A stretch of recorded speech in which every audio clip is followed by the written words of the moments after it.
జై శ్రీమన్నారాయణ. శ్రీమద్భగవద్గీత 18వ అధ్యాయము మోక్ష సన్యాసయోగము 64వ శ్లోకము. సర్వగుహ్యతమం భూయః శృణు మే పరమం వచః ఇష్టోసి మే దృఢమితి తతో వక్ష్యామి తే హితం. ఓం. గీతాచార్యుడు శ్రీకృష్ణ పరమాత్మ అర్జునుడితో పాటు మనందరికీ మోక్ష సన్యాస యోగాన్ని ఉపదేశం చేస్తూ ఉన్నాడు. పరమాత్మ ఈ రకంగా అంటూ ఉన్నాడు, అర్జునా, నువ్వంటే నాకు చాలా ఇష్టం. అందుకే నీకు పరమరహస్యమైన గొప్పనైన హితకరమైన మాటను మళ్ళీ చెబుతున్నాను. శ్రద్ధగా విను, జాగ్రత్తగా విను అర్జునా అంటూ శ్రీకృష్ణ భగవానుడు తాను ఇప్పటి వరకు ఉపదేశము చేసినటువంటి భగవద్గీతకు అంతటికీ సారాన్ని ఉపదేశం చేస్తున్నా అని, అర్జునుడు అంటే తనకు ఇష్టము కనుక అర్జునుడితో పాటు మనమంతా అంటే తనకు చాలా ఇష్టము కనుక, ఎందుకంటే అత్యుత్తమ మానవ జన్మలో మనమంతా ఉన్నాం. ఈ జన్మను కనుక మనము వృధా చేసుకుంటే ఇక ఎన్ని కోట్ల జన్మల తర్వాతనో కదా మళ్ళీ ఇట్లాంటి మానవ జన్మ లభిస్తుంది.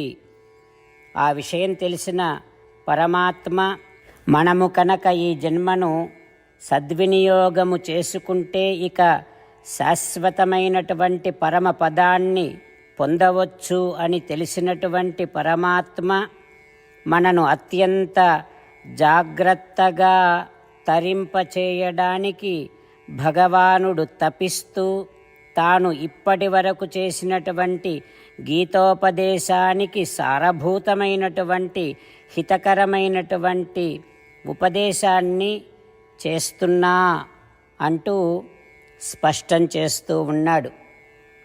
ఆ పరమాత్మ ఉపదేశాన్ని మనసారా భావన చేస్తూ శ్రీకృష్ణ భగవానుడు మనను తరింపచేయటము కోసమని పడుతున్నటువంటి తపనను గుర్తిస్తూ శ్రీకృష్ణ భగవానుడు మనందరి కోసము చేయబోతూ ఉండేటటువంటి సకల శాస్త్ర సారభూతమైన గీతాశాస్త్ర సారభూతమైన మనకు శాశ్వతమైనటువంటి స్థానాన్ని అనుగ్రహించగలిగినటువంటి ఉపదేశాన్ని మనము శ్రద్ధగా వినడానికి సిద్ధమవుతూ, శ్రీకృష్ణ భగవానుడే శ్రీమన్నారాయణుడు కనుక శ్రీమన్నారాయణుని తృప్తి కోసమే మనము సకల కర్మలను ఆచరిస్తూ శ్రీమన్నారాయణుడిని పొందటమే జీవిత లక్ష్యముగా పెట్టుకొని శ్రీమన్నారాయణుడిని మాత్రమే శరణు వేడుకుంటూ పరమాత్మ పలికిన పలుకులను అదేవిధంగా పలికే ప్రయత్నం చేద్దాం. సర్వగుహ్యతమం భూయః శృణు మే పరమం వచః ఇష్టోసి మే దృఢమితి తతో వక్ష్యామి తే హితం. అంతేకాకుండా మనం ప్రతిరోజు శ్రీమన్నారాయణుడికి ఒక 8 పనులు చేస్తాం అని మాట ఇద్దాం. ఎందుకంటే శ్రీకృష్ణ భగవానుడు 18వ అధ్యాయములో 65 నుండి 70వ శ్లోకాల ద్వారా శ్రీమద్భగవద్గీత అంతటికీ సారభూతముగా మనకు 8 పనులు చేయమని చెప్పాడు. అలా చేస్తే చాలు, నేను మిమ్మల్ని అన్ని విధాలుగా రక్షిస్తా అని ప్రమాణపూర్వకముగా ప్రతిజ్ఞ కూడా చేశాడు.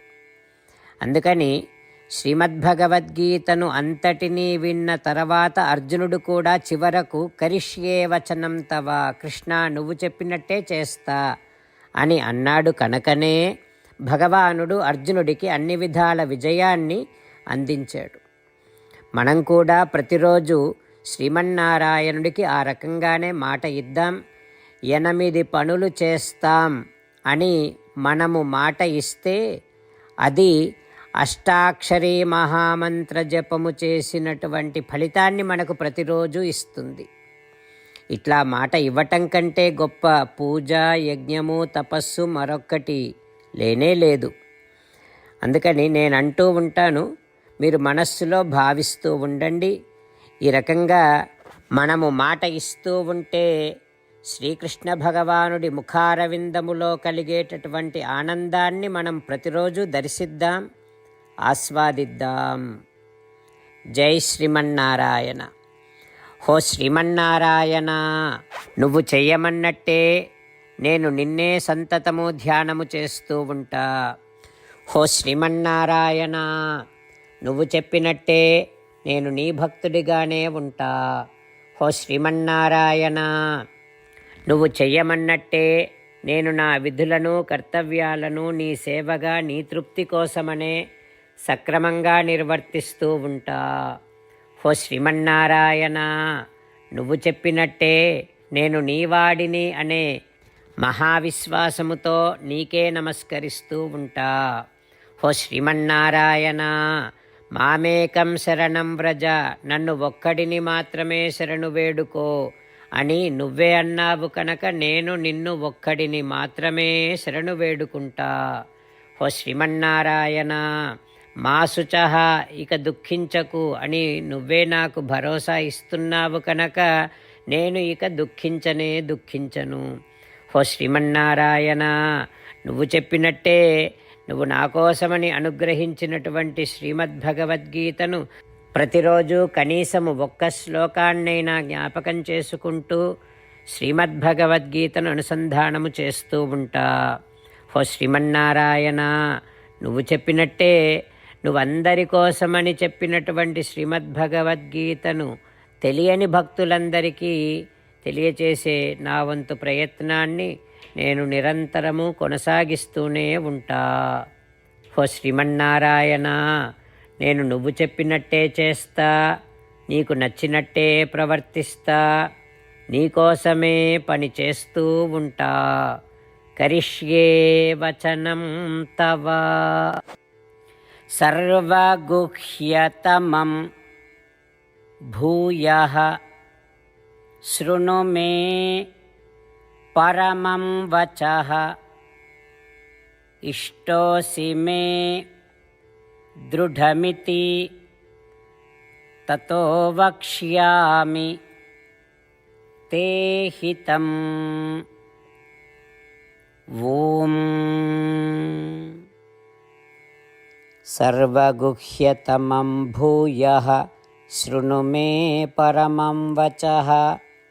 ఇష్టోసి మే దృఢమితి తతో వక్ష్యామి తే హితం.